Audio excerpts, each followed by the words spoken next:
Hello dear aspirants, welcome back to our YouTube channel. तो चलिए start करते हैं आज का मस्ट इम्पॉर्टेंट टॉपिक। भारतीय संविधान से संबंधित टॉपिक है अनुसूचियाँ।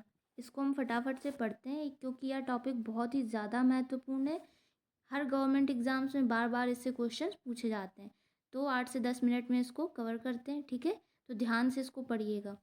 चलते हैं आगे। भारत के मूल संविधान में कितनी अनुसूचियाँ थी?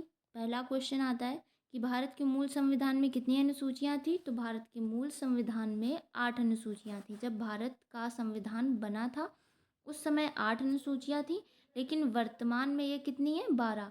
वर्तमान में 4 अनुसूचियाँ और संशोधन के तहत जोड़ी गई हैं, तो यह 8 4 12 12 वर्तमान में हो गई हैं, ठीक है।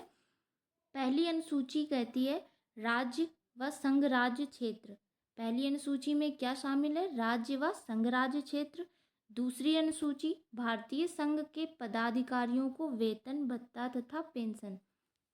क्वेश्चन आता है कि वेतन भत्ता या फिर पेंशन किस अनुसूची से संबंधित है? यह संबंधित है दूसरी अनुसूची से। दूसरी अनुसूची में वेतन यानी पैसा से संबंधित अगर आपको क्वेश्चन में दिखेगा तो कौन सी अनुसूची होगी? दूसरी अनुसूची होगी, ठीक है। पदाधिकारियों के शपथ का प्रारूप किस में दिया गया है? तीसरी अनुसूची में। आप यहाँ देख सकते हो कि तीसरी अनुसूची में 3 और शपथ के जो शब्द के जो अक्षर हैं उसमें भी 3 ही अक्षर हैं, ठीक है। तो इस तरह से आप याद रख सकते हो शपथ का प्रावधान अनुसूची 3 में दिया गया है। पदाधिकारियों के शपथ, लेकिन राष्ट्रपति का जो शपथ है उसे छोड़कर जितने भी मंत्रिमंडलीय सदस्य हैं, राज्यसभा सदस्य हैं, विधानसभा सदस्य हैं, उनके शपथ का प्रावधान है तीसरी अनुसूची में, लेकिन राष्ट्रपति के शपथ को छोड़कर, ठीक है। चलिए आगे बढ़ते हैं। भारत के राज्यों तथा संघ राज्य क्षेत्रों, जिसमें जैसे जम्मू कश्मीर, दिल्ली और पुडुचेरी को शामिल किया गया है, तो वह किस में शामिल है? अनुसूची 4 में। तो यहाँ आप देख सकते हो कि भारत के राज्यों तथा संघ राज्य क्षेत्रों के राज्यसभा में प्रतिनिधित्व का वर्णन किससे संबंधित है?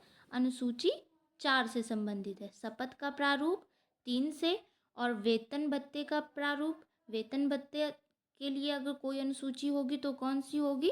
दूसरी होगी, ठीक है। और भारत के राज्य एवं संघ राज्य क्षेत्र किस में आएंगे? तो वह पहली अनुसूची में आएंगे। चलिए आगे बढ़ते हैं। अनुसूचित क्षेत्र और अनुसूचित जनजाति के प्रशासन व नियंत्रण, ये क्या किस में है? 5वीं अनुसूची में। जैसे असम, मेघालय, त्रिपुरा, मिजोरम, इसमें जनजातीय क्षेत्रों के प्रशासन के बारे में बताया गया है 6ठी अनुसूची में। और अनुसूचित क्षेत्र व अनुसूचित जनजाति के प्रशासन व नियंत्रण के बारे में बताया गया है 5वीं अनुसूची में।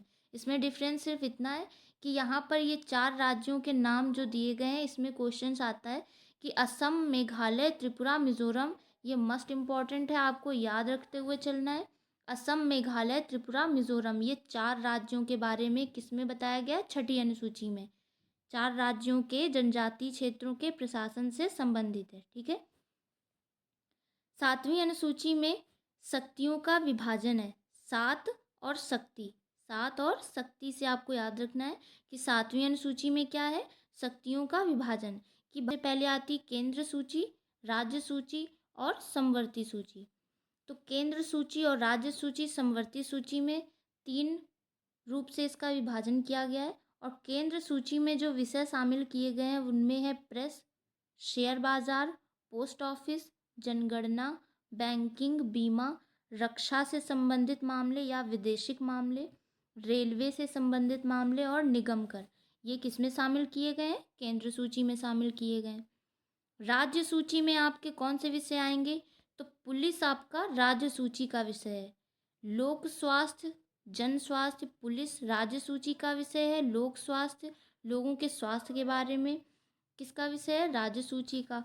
स्वच्छता, प्रति व्यक्ति कर, कृषि, रेलवे पुलिस, कारागार जो जेल होती हैं, पंचायती राज जो चुनाव होते हैं ग्रामीण स्तर पर, और भूमि सुधार, ये किससे संबंधित है?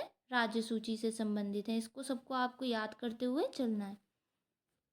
आते हैं समवर्ती सूची पर। तो समवर्ती सूची वह सूची होती है जिसमें केंद्र व राज्य दोनों के अधीन ये शक्ति होती है कि ये, जैसे कि यहाँ पर दिया गया आर्थिक योजना आपराधिक मामले, जनसंख्या नियंत्रण और परिवार नियोजन, शिक्षा, वन, दंड प्रक्रिया, विवाह और गोद लेना। ठीक है, ये जो विषय हैं ये समवर्ती सूची के विषय हैं। इसमें राज्य सरकार भी कानून बना सकती है और केंद्र सरकार भी कानून बना सकती है। ठीक है, आगे बढ़ते हैं। 8वीं अनुसूची में 22 भाषाएं हैं। 8वीं अनुसूची में कुल कितनी भाषाओं को सम्मिलित किया गया है? तो 22 भाषाएं हैं, लेकिन मूल संविधान में यह 14 भाषाएं थीं। मूल संविधान में 14 भाषाएं थीं और वर्तमान में कुल 22 भाषाएं हैं। मूल संविधान में 14 थीं और अमेंडमेंट एक्ट के से संबंधित जो 8 भाषाएं अलग से जोड़ी गई हैं उसके बारे में भी हम पढ़ेंगे। ठीक है, संविधान संशोधन की प्रक्रिया के तहत ये 4 अनुसूचियां बाद में जोड़ी गई हैं। मूल संविधान में 8 अनुसूचियां थी, वर्तमान में कुल कितनी हो गई हैं? 12। तो ये 8 4 12 4 अनुसूचियों को ये बाद में जोड़ा गया है। तो 9वीं अनुसूची भूमि सुधार अधिनियम से संबंधित है। पहला संविधान संशोधन था 1951 में, जिसके तहत इसे जोड़ा गया। 10वीं अनुसूची दल बदल संबंधी प्रावधान। दल बदल संबंधी प्रावधान किसमें है? 10वीं अनुसूची में, और यह 52वां संविधान संशोधन अधिनियम था, 1985 में जोड़ा गया। 11वीं अनुसूची किससे संबंधित है? पंचायती राज व्यवस्था से। यह किससे जोड़ा गया? 73वें संविधान संशोधन अधिनियम 1992 के तहत। आपसे क्वेश्चन ये भी पूछा जा सकता है कि पंचायती राज व्यवस्था में कितने विषय हैं? तो इसमें 29 विषय हैं। नगर पालिका से संबंधित है 12वीं अनुसूची। 11वीं अनुसूची पंचायती राज, 12वीं अनुसूची नगर पालिका। नगर पालिका 74वें संविधान संशोधन अधिनियम से जोड़ी गई थी 1992 में, और इसमें कितने विषय हैं? 18। पंचायती राज में 29 विषय हैं और नगर पालिका में 18 विषय हैं। ठीक है, आगे बढ़ते हैं। भाषा संबंधी अधिनियम। तो प्रारंभ में 14 भाषाओं को संवैधानिक मान्यता दी गई थी। वर्तमान में कितनी मान्यता दी गई है? 22 भाषाओं को दी गई है। तो सबसे पहले कौन सी भाषा जुड़ी थी 14 भाषाओं के बाद? तो सिंधी भाषा को 21वां संविधान संशोधन अधिनियम के तहत 1967 में जोड़ा गया था। सिंधी भाषा को नेपाली, कोंकणी और मणिपुरी जो भाषा है, ये 3 भाषाएं थी। इनको 71वें संविधान संशोधन अधिनियम 1992 में जोड़ा गया। इसमें आप ट्रिक याद रख सकते हो, नेपाली को मणि, नेपाली को से कोंकणी और मणि से मणिपुरी। नेक्स्ट आते हैं, हाल में 92वां संविधान संशोधन अधिनियम हुआ था 2003 के तहत, जिसमें संथाली, बोडो, डोगरी और मैथिली को शामिल किया गया था। इसके लिए आप ट्रिक याद रख सकते हो, थाली में बीड़ी, थाली में बीड़ी, थाली में से मैथिली और बीडी से बो और डी से डोगरी। ठीक है, आई होप आपको ये वीडियो पसंद आया होगा। तो प्लीज़ इस चैनल को लाइक, सब्सक्राइब और शेयर ज़रूर करें। मिलते हैं ऐसे ही मोस्ट इम्पॉर्टेंट टॉपिक के साथ नेक्स्ट वीडियो में। Thank you.